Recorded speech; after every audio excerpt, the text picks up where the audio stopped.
Hello everybody, and welcome to this video about the West Country, a history of England's overlooked heartland. I am very excited to bring this to you because anyone who's known me for more than about 30 seconds will know I love to talk about this subject. It's where I grew up, it's the place I'm from, it's beautiful, and I don't feel it gets the attention it deserves. When you go on Google or YouTube, I don't find much at all about West Country history. But we have been here for a very long time. I feel like there's a lot that's affected us, lots of really interesting stories and legends that we have, but we've never really told our own story much. So I hope you enjoy my attempt to set this somewhat right and tell a little bit of it right now. So, who are we? What is the West Country? What are we like? I think when you talk to people about the West Country, they might think of things like pasties, a good old ploughman's lunch, and of course cider. These days, we're also known for water sports, surfing, sailing, kite surfing, and for our beautiful beaches and pristine countryside. We've got plenty of mystery and legends too. Pretty much every place in the southwest has its own stories of strange happenings and events, sometimes passed down for centuries in local folklore. We can be a fun place, a place with good food and drink, a place with more than a bit of mystery. In terms of how we tend to look at the rest of the country, I've got this West Country map of England. Cornwall, surfer and pasty land, Devon, more to it than cows of course, and of course the vexed subject of cream, jam and scones, or should it be scones, cream and jam? I'm not going to get into that, I am strictly neutral on the issue. Somerset, home of cider, Dorset, retirement homes. That's a big thing in much of the southwest, especially coastal communities, as lots of people come here to retire. Dirty beaches along the Sussex coast? Absolutely. They don't know what a proper beach is. Kent, dangerously close to France? Definitely dodgy. And London? Well, that's where the second home buyers are. Everywhere else is the north. I remember growing up thinking anywhere north of Bristol was the north. Living outside the southwest, I find that when I say I'm from the West Country, I'll sometimes get blank looks. People here say it's all down south. But I don't put us in the same category as those dirty beach people, the dangerously close to France people, or the second home buyers. I feel like we're our own thing. We love our food, our drink, our mysterious local legends, a good surfing session, or a nice long walk in the countryside. We love life.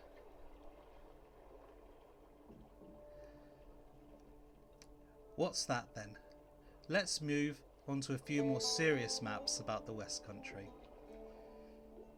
Here's one from Lancaster University, showing different cultural areas of England. You can see the West Country there in orange in the bottom left corner of our land. Like the Midlanders, Brummies, Scousers, Mancunians and Geordies, we're definitely our own thing.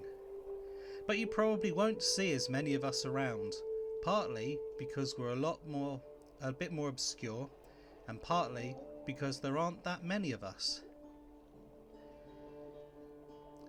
If you take our 4 core counties together, we actually have a smaller population than Wales.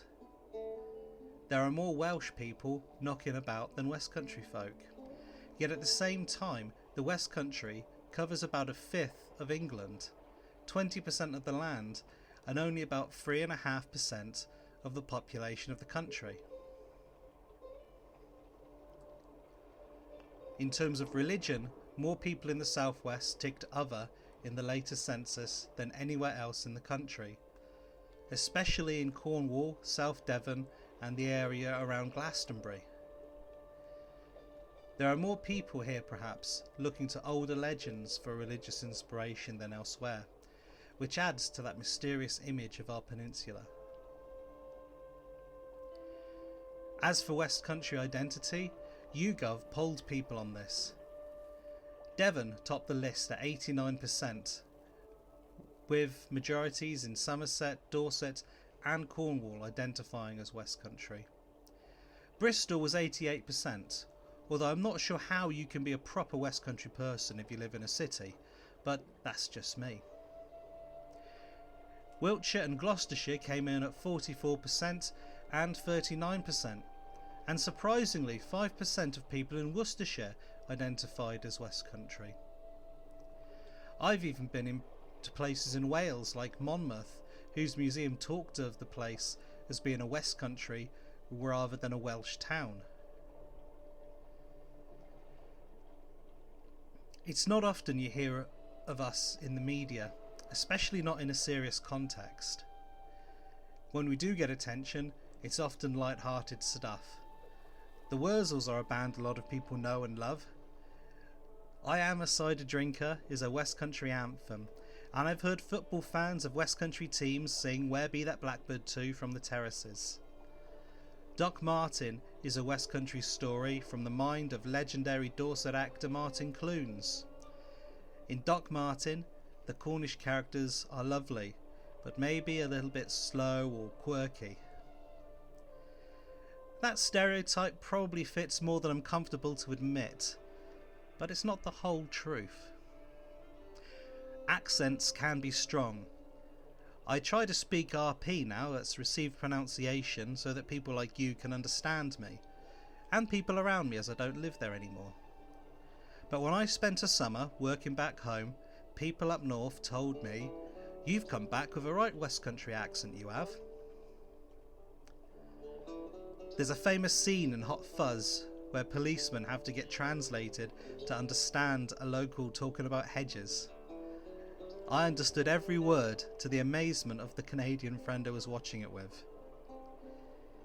My mother was there when they filmed that film in the town very close to where I grew up.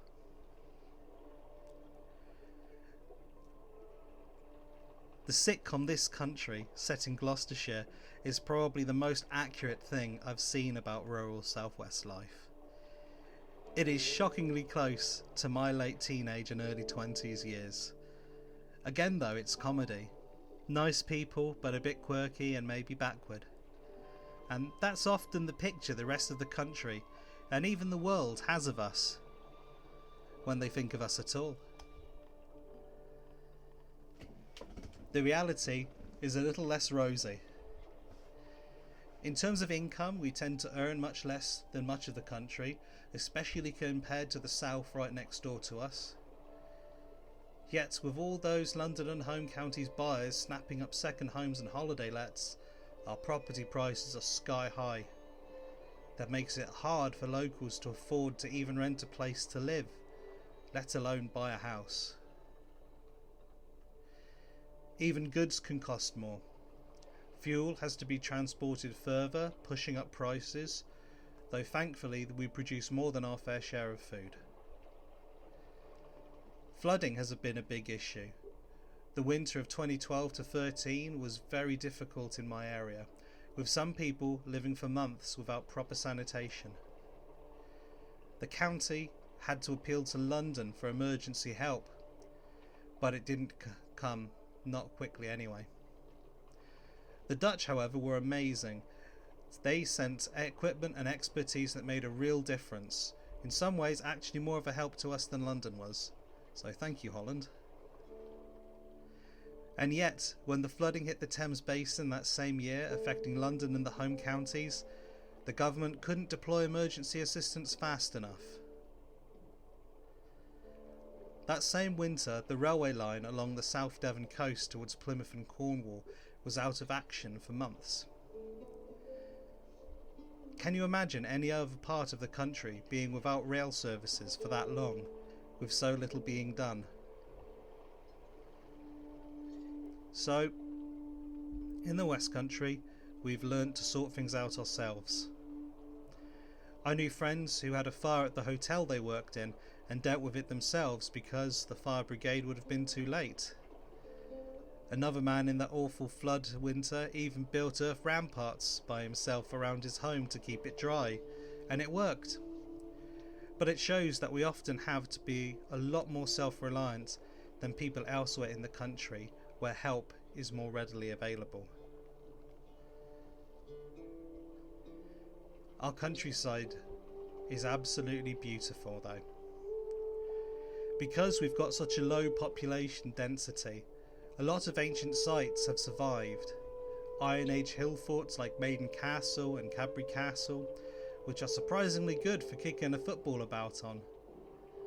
Stone circles and ancient burial mounds. Dorset alone has, I am told, about 50% of England's remaining burial mounds, which is only a fraction of what they used to be. Farmers often just plough around them, leaving them undisturbed. There's been a local legend in decades gone by that dragons slept under those mounds, lying on treasure. And it turned out there was truth to it. Many did have treasures buried with the dead beneath them.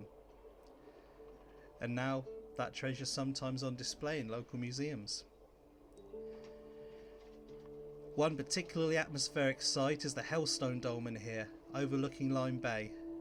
It used to be a burial mound with an internal chamber, but over time the earth blew away, leaving just the stones holding up the empty space. When the light shines through it from inside, it's wonderfully eerie.